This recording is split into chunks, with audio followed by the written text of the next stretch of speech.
Bien, vamos a continuar entonces con el tema dispuesto para este módulo, que sería los aspectos no constitutivos de salario, es decir, aquellos ingresos que no constituyen remuneración, no constituyen factor salarial, pese a que remuneran al trabajador, es decir, el trabajador lo recibe probablemente mes a mes o de manera accidental.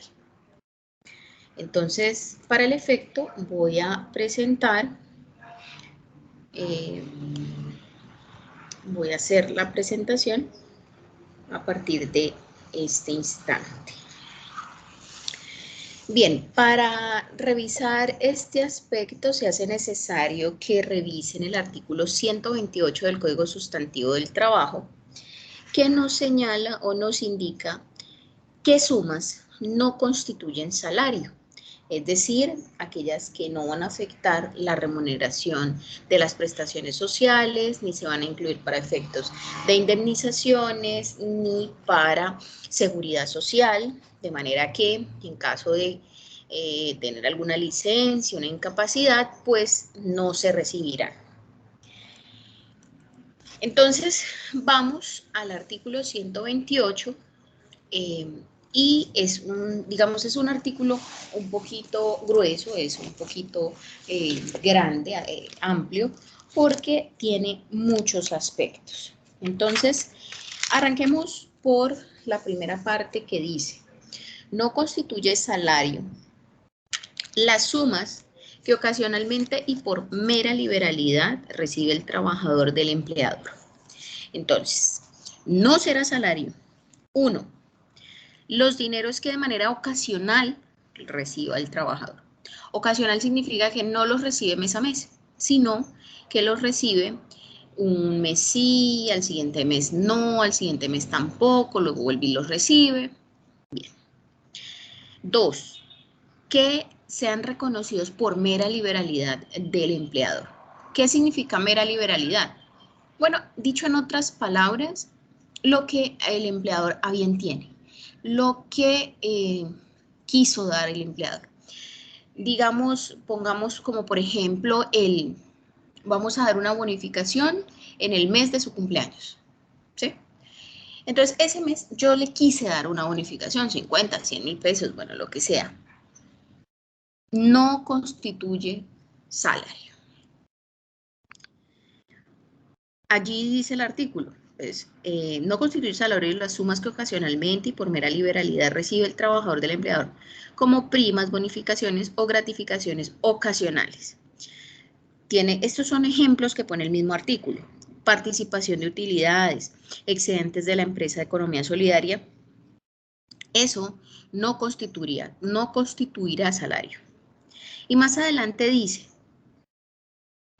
y lo que reciben dinero en especie, no para su beneficio ni para enriquecer su patrimonio, sino para desempeñar a cabalidad sus funciones. Ojo, no para su beneficio ni para enriquecer su patrimonio, sino para desempeñar a cabalidad sus funciones, ¿sí? Como por ejemplo, dice el mismo artículo, los gastos de representación, medios de transporte, elementos de trabajo y otros. Es decir, son factores económicos, son activos que el trabajador recibe, pero no ingresan nunca a su patrimonio. Voy a ponerles un ejemplo: le di el carro para que se transporte, para que vaya a la empresa y vuelva a su casa.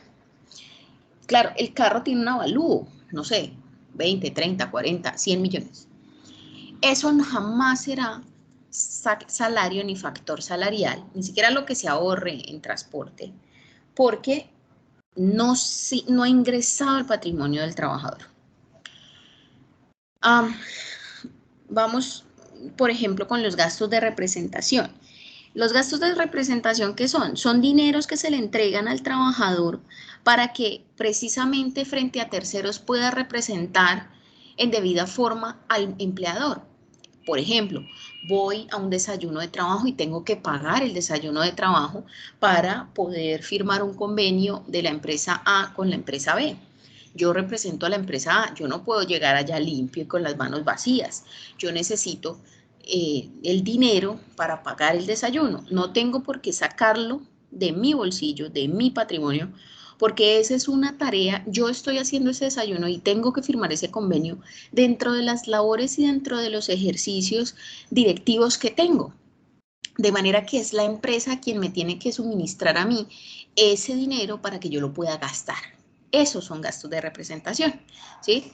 Entonces me voy a una junta en Cartagena y además tengo que llevar los detalles para las empresas con las que me voy a encontrar.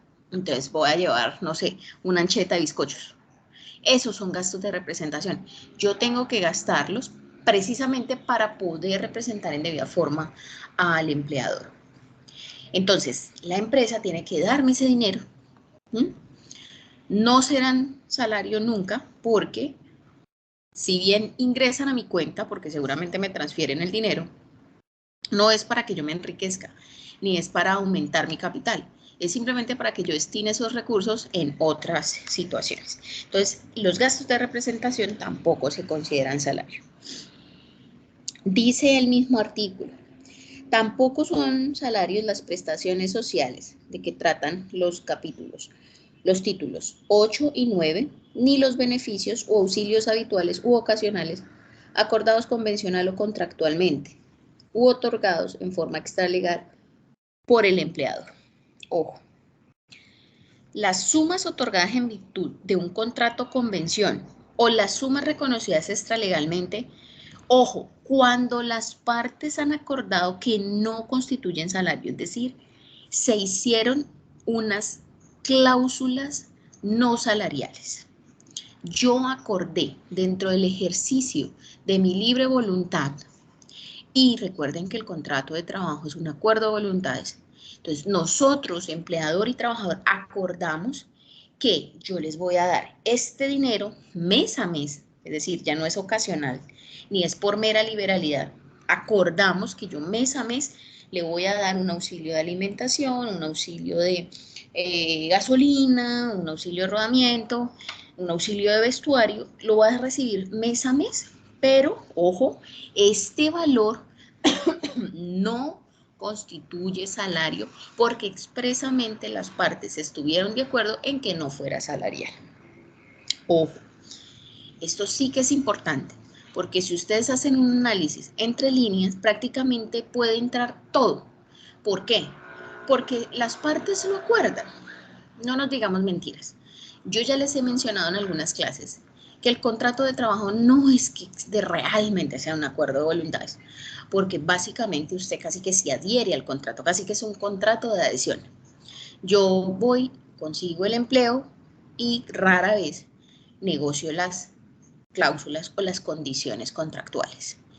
Rara vez digo porque hay eventos en los que en efecto ustedes ya tienen una experiencia, ya tienen una reputación y como es contrato de intuito persona, pues se pueden dar el lujo de hacer ciertas exigencias o ciertas negociaciones de las condiciones laborales. En esos casos está perfecto. Pero cuando es un trabajo, digamos, de los niveles operativos, mano de obra no calificada, pues realmente no es que haya un ejercicio real de negociación, simplemente está este contrato, hay este trabajo, estas son las condiciones, le sirven sí, no le sirven, hasta luego. Entonces, hay ocasiones en donde los empleadores realmente quieren abusar de estas cláusulas no salariales. ¿De qué forma? No sé, para redondear una cifra, 3 millones de pesos. Yo te voy a pagar 3 millones de pesos, pero de esos 3 millones de pesos vamos a establecer que solamente tu salario será 1 millón o 1.500.000. Y todo lo demás son arandelas, auxilio de rodamiento, auxilio de alimentación, auxilio de vivienda, le pongo el nombre que se me dé la gana. Pero finalmente, pese a que tú recibes mes a mes 3 millones de pesos, realmente tu salario es 1 millón o 1.500.000. Bajo esta circunstancia, se le puso un límite a estas sumas o a estas cláusulas no salariales. según la ley 1393 del 2010, si no estoy mal, por allí en un artículo, y creo que es el artículo 30 también, se estipula que hay un límite para esas cláusulas no salariales. ¿Cuál es? El 40% del total de vengado. Es decir, si usted se gana 3 millones de pesos mes a mes, todos los meses gana 3 millones de pesos, y usted había hecho ese ejercicio de 1.500.000 salario, 1.500.000 no salario, pues se tiene que hacer un reajuste con la entrada en vigencia de la ley 1393 y es hasta el 40% podrá pactarse como no salarial. De manera que si usted se gana 3 millones, yo solo puedo pactar como no salarial el 40% que sería 1.200.000. Lo que quiere decir que 1.800.000 sí o sí será salario. 1.200.000 no será salario, le puede poner el nombre que usted quiera. Esto es lo que se conocen en muchas empresas como el 60-40. 60 es salario, 40 no es salario.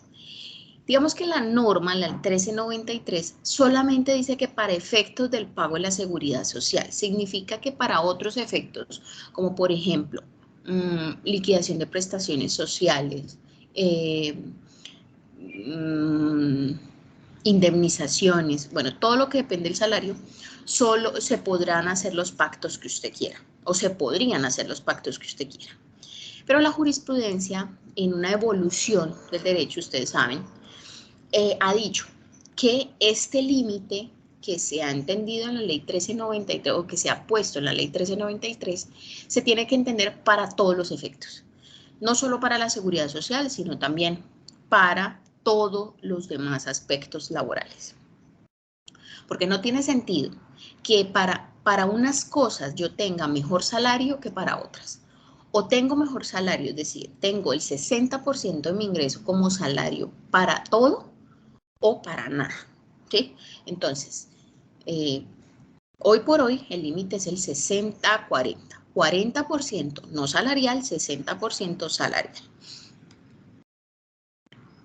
Bueno, aquí hay una pregunta de la diapositiva que dice, ¿qué pasa si el trabajador devenga un salario mínimo y tiene pagos no constitutivos por valor de 1 millón de pesos? Es decir, que en realidad el trabajador mensualmente ganaría 2.160.000. Pues aquí es muy sencillo, hay que hacer el cálculo a partir de la normatividad, la 1393. Entonces, tomamos los 2.160.000 pesos que ganaría el trabajador, le sacamos el 40%, significa que ese pacto no constitutivo de salario por 1 millón es excesivo. Y tengo que reducirlo solo a 864.000 pesos, que sería el 40% de los 2.160.000 pesos.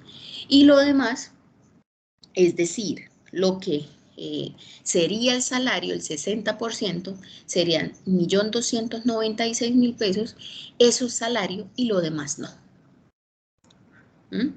Entonces tienen que tener en cuenta esos límites para efectos de ustedes poder liquidar o no tener problemas a futuro con el tema de la seguridad social.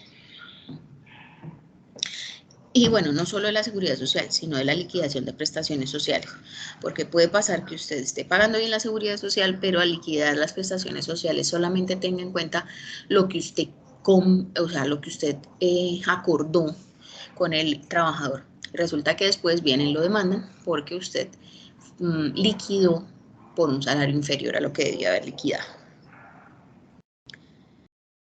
Siempre preguntan, profe, ¿los viáticos son salario o no son salario? Para eso hay que irnos al artículo 130 del Código Sustantivo del Trabajo que nos explica qué viáticos son salariales y qué viáticos no son salariales. Dice el artículo 130 que me permití citar ahí textualmente. Los viáticos permanentes constituyen salario en aquella parte destinada a proporcionar al trabajador manutención y alojamiento, pero no en lo que solo tenga por finalidad proporcionar los medios de transporte o los gastos de representación. Entonces, ¿Qué quiere decir lo anterior? Bueno, los viáticos tienen que estar bien establecidos o bien organizados dentro de la nómina para efectos de determinar cuándo son salariales, cuándo no son salariales. Entonces vamos a determinar o vamos a clasificar los viáticos en dos: viáticos permanentes o viáticos accidentales, ¿sí? ¿Cuáles son los viáticos permanentes? Aquellos que se originan del requerimiento, en un requerimiento laboral ordinario, habitual o frecuente. ¿Qué significa?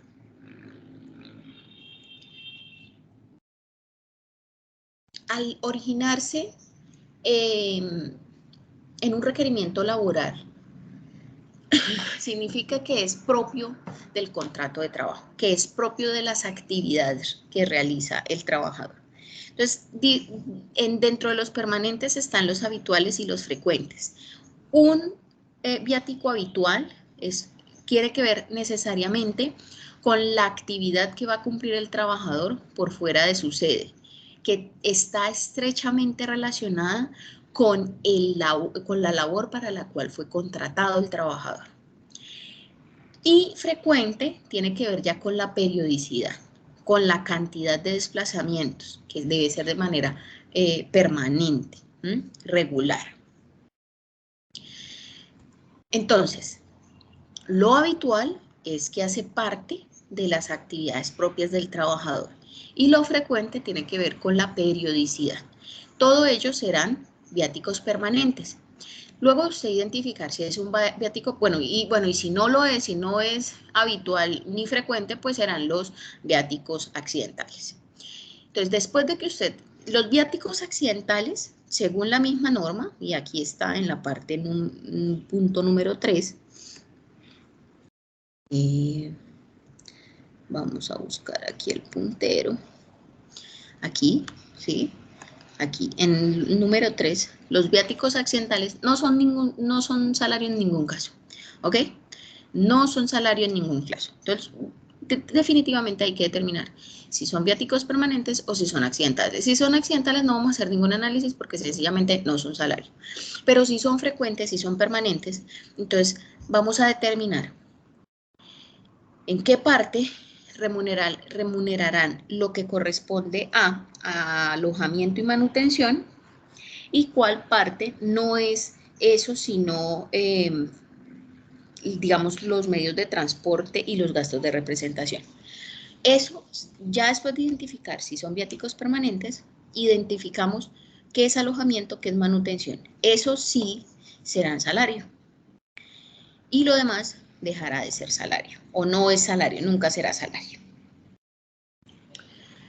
Vamos con el salario integral. ¿Qué es el salario integral?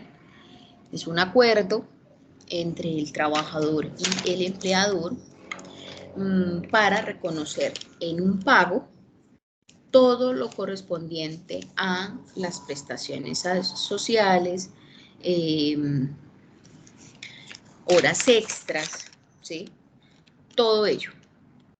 Entonces, para determinar el salario integral, allí se incluyen, como se establece allí en la diapositiva, prestaciones, recargos, primas legales, cesantías, subsidios, comisiones, todo, absolutamente todo, excepto las vacaciones, ¿sí? De manera que en Colombia el salario integral mínimo es de 10 veces el salario mínimo legal mensual vigente. 10 veces el salario mínimo legal mensual vigente, más 30% que corresponde al factor prestacional, que sería básicamente 3 mensualidades adicionales. O sea que en Colombia hoy por hoy el salario mínimo integral será de 13 salarios mínimos. Si tenemos en cuenta que el salario mínimo en Colombia es de 1.160.000, estamos hablando de que el salario integral en Colombia hoy por hoy, el mínimo, es de 15.080.000 pesos. Si a sus mercedes les reconocen menos y les están diciendo que el salario integral, pues no está bien, ¿sí? Dicho en otras palabras, lo están tumbando.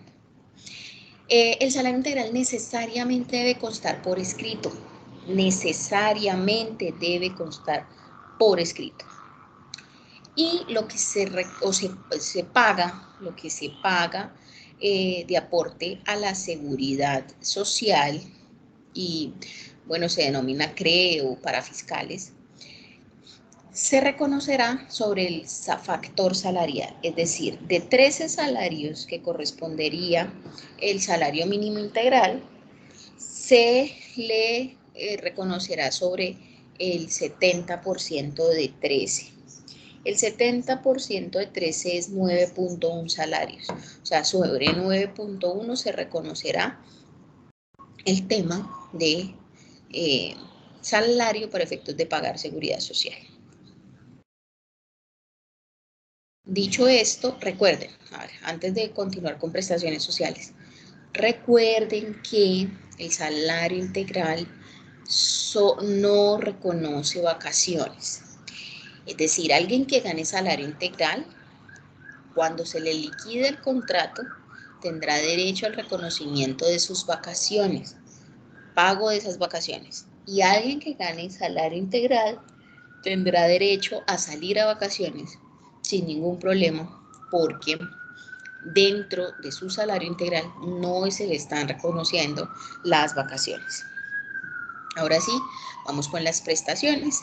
¿Qué son las prestaciones sociales?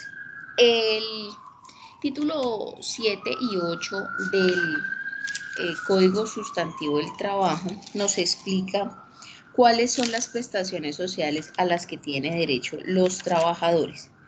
Entonces, allí en la diapositiva ustedes están encontrando o están revisando que las prestaciones sociales son unos dineros adicionales al salario, porque, ojo, no es un salario que el empleador debe reconocer al trabajador vinculado mediante un contrato de trabajo por los servicios prestados. Digamos que dentro de esas prestaciones o el objetivo de reconocer esas prestaciones es una manera de agradecimiento o el reconocimiento a su aporte, a su mano de obra en la generación de los ingresos que tiene la empresa y la percepción de utilidades. Esas prestaciones sociales entonces las vamos a arrancar con el estudio de las cesantías. ¿Qué son las cesantías? Son un dinero que reconoce el empleador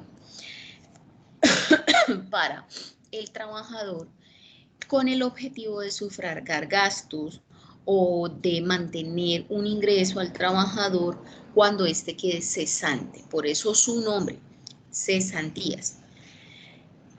Significa que cuando usted finaliza el vínculo laboral, usted tiene derecho a que se le paguen esas cesantías sin ninguna condición. Mientras está vigente el contrato, las cesantías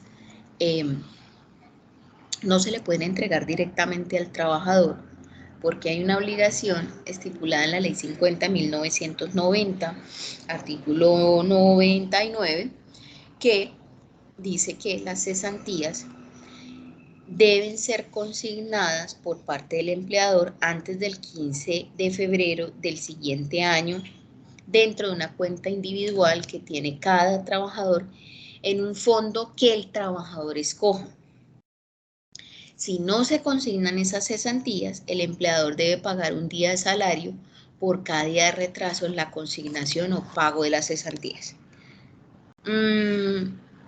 ¿Cómo se pagan las cesantías? Pues se liquida en razón a un salario mensual más auxilio de transporte por cada año de servicios. Y hay una fórmula para liquidar cuando se liquidan de manera proporcional, es decir, de pronto cuando el trabajador no ha laborado todos los días del año.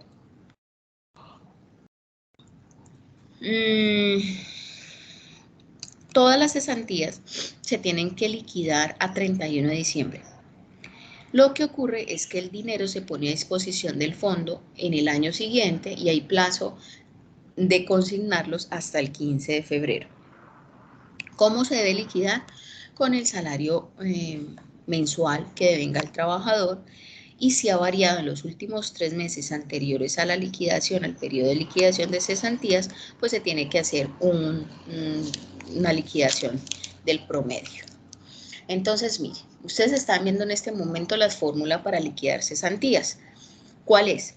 Salario mensual, ojo, salario mensual más auxilio de transporte. Eso se multiplica por los días laborados y todo se divide sobre 360. Entonces, fíjense, 360, recuerde que nosotros dijimos que cada mes laboral tiene 30 días, de manera que 12 meses al año son 360 días.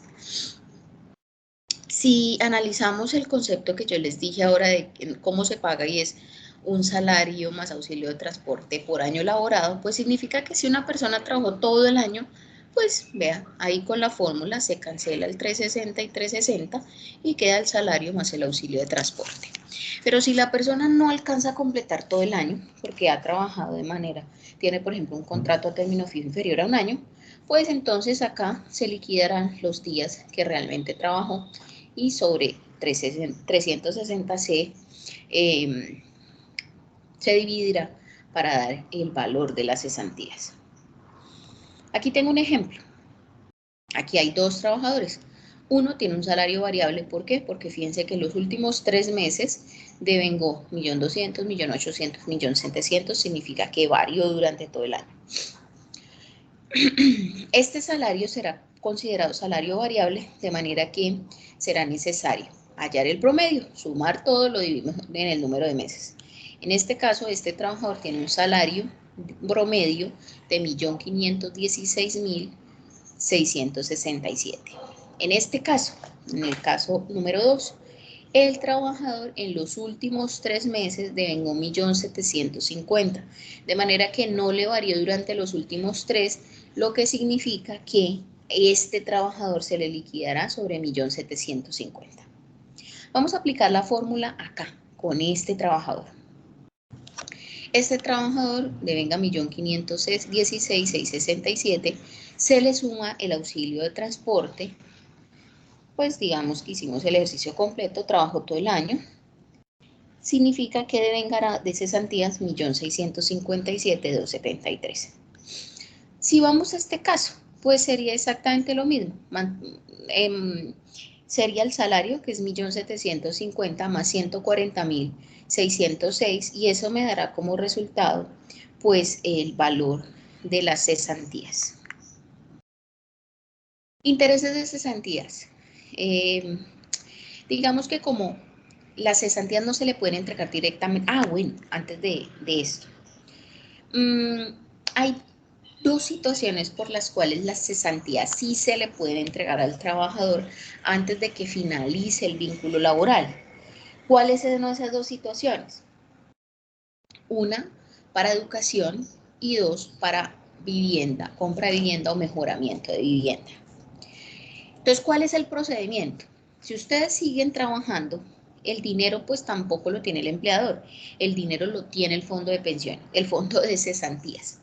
Entonces, uno le hace una carta, uno como trabajador le hace una carta al empleador diciéndole, vea, necesito mis cesantías porque necesito pagar la matrícula mía de mi universidad.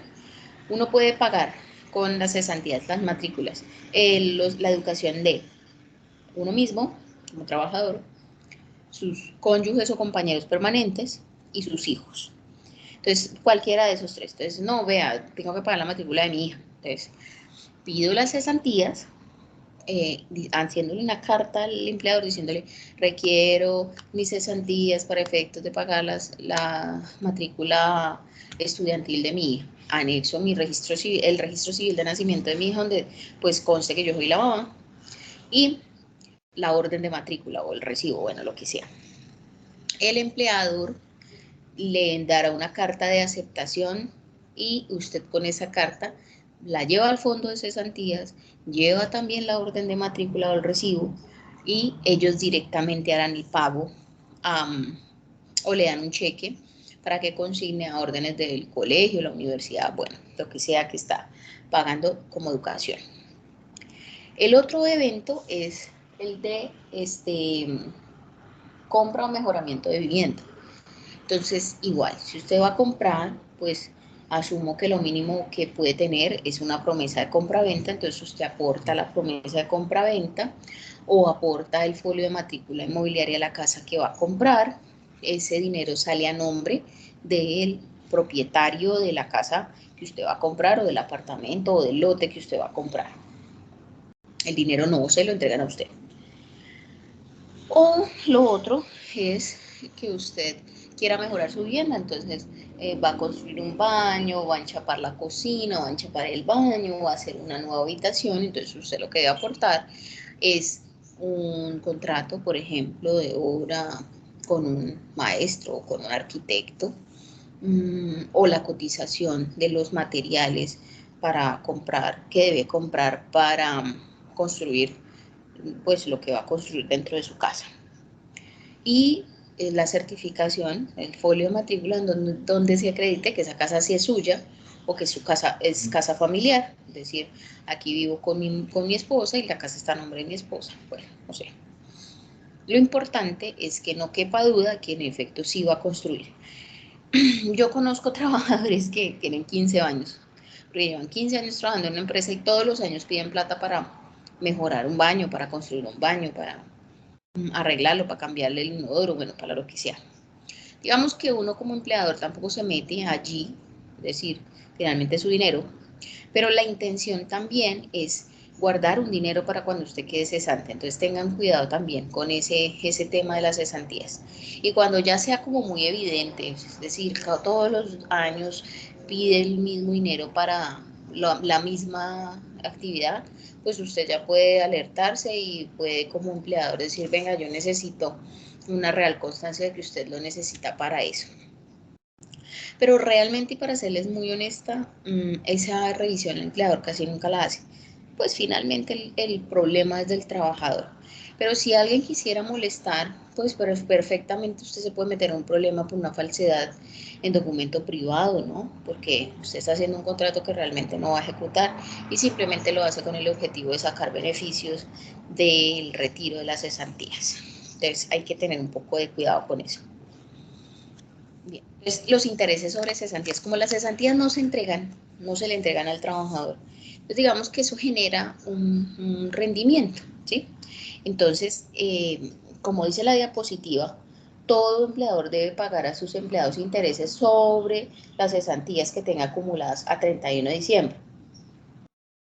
¿Cuál es la tasa 12 anual? Significa que un punto porcentual por cada mes de trabajo. Los intereses se deben pagar a más tarde, se le debe liquidar el 31 de diciembre, pero se pueden pagar hasta el 31 de enero. Obviamente que si usted salió el 31 de diciembre, pues se le tiene que pagar inmediatamente a usted. Y ese dinero sí se le entrega directamente al trabajador. No hay necesidad de ningún requerimiento ni de probar absolutamente nada. Tienen derecho pues todos los trabajadores vinculados mediante contrato de trabajo. Se debe liquidar cuando se liquida el contrato o al momento del 31 de diciembre que se van a liquidar los valores de las prestaciones. La base del cálculo pues es el saldo acumulado que se tenga de las cesantías a la fecha de la liquidación. ¿Cuál es la fórmula? Pues entonces tomamos el valor que nos dio por cesantías, se multiplica por el 12%, sí, el 12% que es el valor, el interés anual, eso se multiplica por el total de días trabajados, todo eso se divide por 360. Entonces en el ejercicio que hicimos anteriormente, es decir, la cesantía nos dio 1.657.273 pesos. Tomando como base ese ejercicio, lo multiplicamos por 12, luego por 360 y nos da un acumulado, y luego se divide por 360 dándonos un acumulado de 198.872 pesos con 76 centavos. Ahora, ¿qué es la prima de servicios? La prima de servicios es un reconocimiento que se hace por participar o más bien por permitir, por aportar en la acumulación o en la generación de utilidades en la empresa. ¿Qué significa eso? Pues que la prima sea considerada como un reparto de utilidades. De hecho, bajo ese presupuesto anteriormente no se le reconocía prima a las trabajadoras de servicios domésticos, a los trabajadores de servicios domésticos, porque al no ser una empresa, el hogar no es una empresa, no generar eh, ningún tipo de utilidad, pues lo cierto es que no habría derecho a liquidar ninguna utilidad de algo que no se ha generado. Entonces, las prestaciones sociales, la prima, no se le reconocía a este tipo de trabajadores. Sin embargo, pues esto cambió y hoy por hoy sí se le reconocen prestaciones sociales completas, incluyendo la prima, a los trabajadores de servicio doméstico. Entonces, como es un reparto de utilidades, la fórmula, la razón es un salario más auxilio de transporte por año trabajado, de manera que la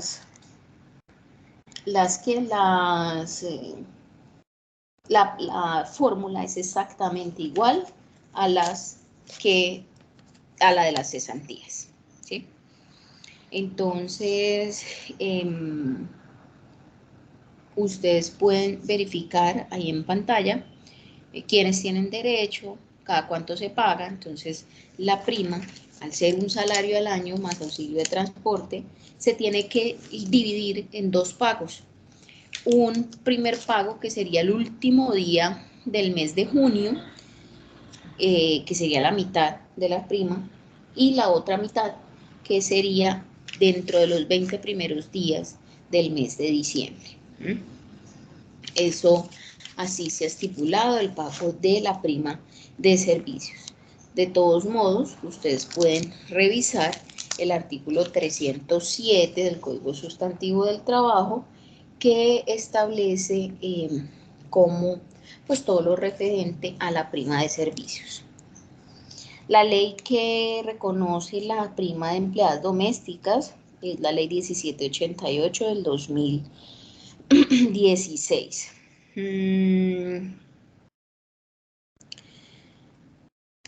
Entonces dijimos que la fórmula de las primas o de la prima es exactamente igual a la fórmula de las cesantías. Lo que varía respecto de las cesantías es las fechas de pago. La prima de servicios, repito, la mitad de la prima se paga los primeros, o mejor dicho, máximo hasta el 30 de junio, y la otra mitad de la prima los 20 primeros días del mes de diciembre. Vacaciones. Las vacaciones, pues es el descanso obligatorio de todos los trabajadores. Recuerden que las vacaciones no se incluyen ni siquiera en el salario integral. Todo el mundo tiene derecho al pago de las vacaciones, al reconocimiento de las vacaciones, porque es un derecho del trabajador por el solo hecho de prestar el servicio. Entonces, bueno, ahí en pantalla ustedes están viendo quiénes tienen derecho, cuándo se adquiere el derecho. Las vacaciones se ganan una vez se haya cumplido un año de prestación del servicio. Entonces, cuando usted cumple un año, usted inmediatamente puede pasar una carta diciéndole, ok, necesito mis vacaciones. Son 15 días hábiles de descanso, es decir, son 3 semanas, aunque en la práctica usted le pagan es 15 días corridos, y cuando llega, pues le pagan la otra semana que, digamos, le quedaron faltando.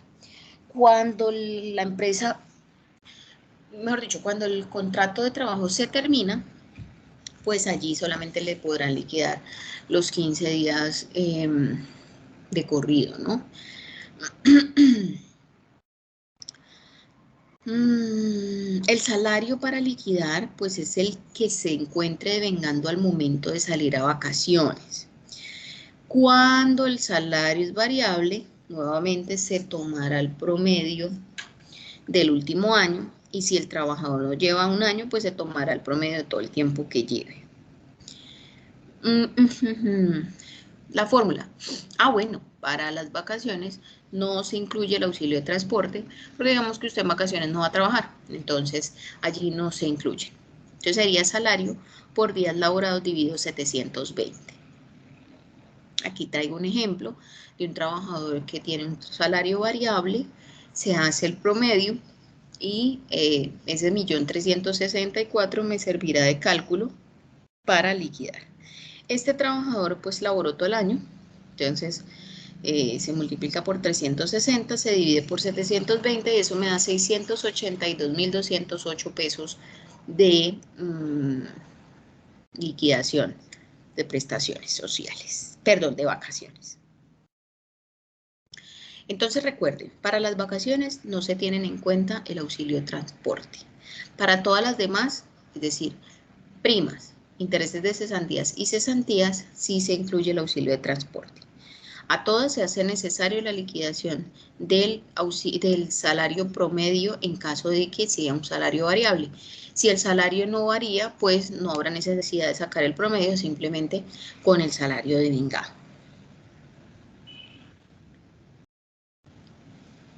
Esta también es una prestación social, la dotación. Tiene derecho a la dotación todo empleado, todo trabajador que se encuentre vinculado mediante contrato de trabajo y que devengue hasta 2 salarios mínimos legales mensuales vigentes. Digamos que hay derecho a pedir la dotación cuando ya se hayan cumplido 3 meses de estar vinculado a la empresa. Las fechas de entrega de las dotaciones es el 30 de abril, 31 de agosto y 20 de noviembre. ¿En qué consiste una dotación? En un par de zapatos y un vestido, pues para la obra desempeñada. Alguien me preguntaba que si las gafas, los cascos, los guantes eran dotación. La respuesta es no. Esos son elementos de protección personal o EPP. Esos elementos de protección personal están obligados a entregarlos el empleador al trabajador en el mismo momento en que inicia la vinculación. Y debe mantenerse en constante, mejor dicho, de manera, ¿cómo decirlo? En buen estado, ¿no? Y a medida que se van gastando por el normal deterioro, pues será necesario ir reemplazando. Esos elementos de protección personal son una obligación del empleador e inclusive se le deben suministrar hasta a los contratistas si eso quedó dentro del contrato. Porque lo que menos quiere el empleador es tener un accidente de origen laboral y que se produzcan unas consecuencias más graves por no tener esos elementos de protección personal. Está prohibido la compensación en dinero, es decir, aunque es costumbre, desafortunadamente, lo cierto es que al trabajador se le tiene que entregar la dotación en vestido y zapatos. No se le debe entregar el dinero, ¿ok? Hay otras prestaciones sociales que asume la entidad de seguridad social, pero por precisamente las cotizaciones que realizan los empleadores a los distintos entidades de la seguridad social. Entonces, digamos que las voy a explicar a grandes rasgos. Esto no es propiamente de este curso, pero pues simplemente para que las conozcan. La enfermedad común, es decir, esas incapacidades que les dan por enfermedades que no son de origen laboral, o una gripe, una infección urinaria, una infección gastrointestinal, bueno, enfermedades de origen común, un desafortunado cáncer que también le genere una incapacidad. Esos valores, esas prestaciones, esa licencia, esa incapacidad tendrá que ser asumida por la EPS hasta el día 180 y después del día 180 serán asumidos por el Fondo de Pensiones. Para la maternidad, hoy por hoy la licencia de maternidad está en 18 semanas para un único hijo, ¿no? Si son partos múltiples, se reconocerán 2 semanas más, es decir, 20 semanas. Si es un parto de o es un parto pretérmino, es decir, se me olvidó cómo es que se dice, prematuro, un parto prematuro, se le reconocerán, además de las 18 semanas de la licencia, las semanas que faltaban para que el embarazo llegara a las 38 semanas, que es lo que se conoce como a término. O sea, a partir de las 38 semanas, 39, 40, 41 y 42, porque pueden haber embarazos de 42 semanas, se considera a término. Ese valor de esa licencia de maternidad la asume la EPS. La paga el empleador, pero la asume la EPS porque el empleador después le cobra a la EPS el valor de esa licencia. La licencia de paternidad aquí también tenemos 14 días calendario, es decir, 2 semanas. También la asume la EPS, primero la paga el empleador y luego la cobra a la EPS. Las enfermedades profesionales, las licencias, las incapacidades que se originen como consecuencia de una enfermedad, un accidente tipo laboral, es decir, el 3 y el 4, accidentes de trabajo, enfermedad profesional, serán reconocidas por la ARL desde el primer momento. Siempre las reconocerá la ARL. Del día 1 hasta el día que se recupere, siempre serán asumidas por la ARL. Las pensiones. Podemos encontrar pensión de invalidez, vejez y muerte. Las pensiones de vejez, invalidez y muerte serán asumidas, la de vejez siempre será asumida por el fondo de pensiones. La de invalidez o muerte tendrá que determinarse cuál es el origen, si es origen común o es origen laboral. Origen común es todo lo que no sea laboral. Si es de origen común, la pensión de invalidez o muerte será reconocida por el fondo de pensiones al que se encuentre afiliado el trabajador. Si es invalidez o muerte de origen laboral, o sea, por una enfermedad o un accidente de origen laboral, será reconocida por la ARL, por la Administradora de Riesgos Laborales. Las prestaciones por la muerte, pues además de la pensión para los sobrevivientes en caso de que haya, también hay unos auxilios funerarios que serán reconocidas dependiendo del origen. Si es de origen común, pues por el fondo de pensiones, si es de origen laboral, por la ARL.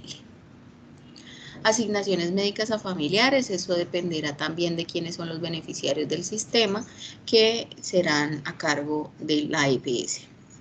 Atención inicial de urgencias, bueno, eso se repite. La atención inicial de urgencias, pues, será a cargo de la EPS o de la ARL, dependiendo del origen de la urgencia. Si es derivado de una enfermedad o accidente laboral, pues la asumirá la Administradora de Riesgos Laborales, y si es de origen común, la asumirá la EPS. Las enfermedades de pandemia, SARS, ¿cómo es que se llama? SARS-19, el COVID, son asumidas por la EPS, mientras que usted no demuestre que el contagio, el origen del contagio, fue de origen laboral. Bien, hasta aquí vamos con lo que tiene que ver con prestaciones sociales.